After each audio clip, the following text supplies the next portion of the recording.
Today I thought I'd talk about this ring here.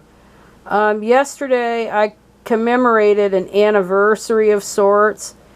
It was 9.5 years that I had this ring, which was my mother's ring, in the pawn shop. And I had to borrow money on it, some $1,500 on it, that long ago in order to set up a bank account so I could put my retirement money in there.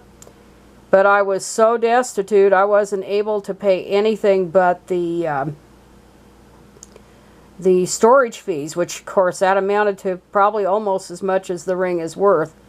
Anyway, there's a little story about this ring. My mother bought it, I think, probably in the early 1960s. My dad did not buy it for her.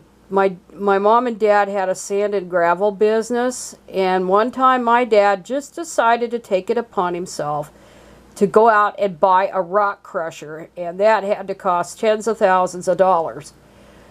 My mom was not consulted about it. She was furious, and so she went to a jeweler downtown in Southern Oregon called Brophy's, and she went down and she bought this ring in retaliation, which I thought was pretty good. Pretty good story.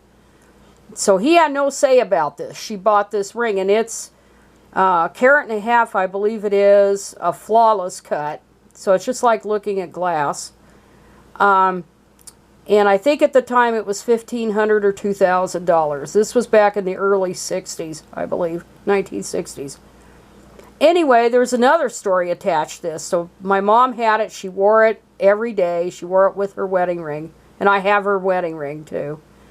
And one time, she was in a panic, and she asked us all to go out and look for her diamond. Her diamond fell out of the setting.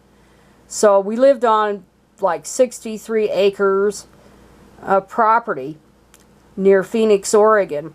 And so we looked all over the house for it, all over the front yard. We could not find where this stone was. And she just about died. Then one day, a couple of days later, one of my brothers comes home from work. He was working with my dad at the time. So this must have been around, I'm going to say 1970 or 71. And he came home and he tracked in some mud. And there this shiny thing protruded from the mud. And it turned out there was that diamond in it. And so my mother was very lucky she ever found that diamond again. So the diamond was put back into the setting. So anyway, this diamond has a lot of sentiment, and I hated the idea that I had to pawn it off, or borrow on it, I should say. But I have it back, and I have it back for good, I hope. Anyway, that's all I have to say for today. Goodbye.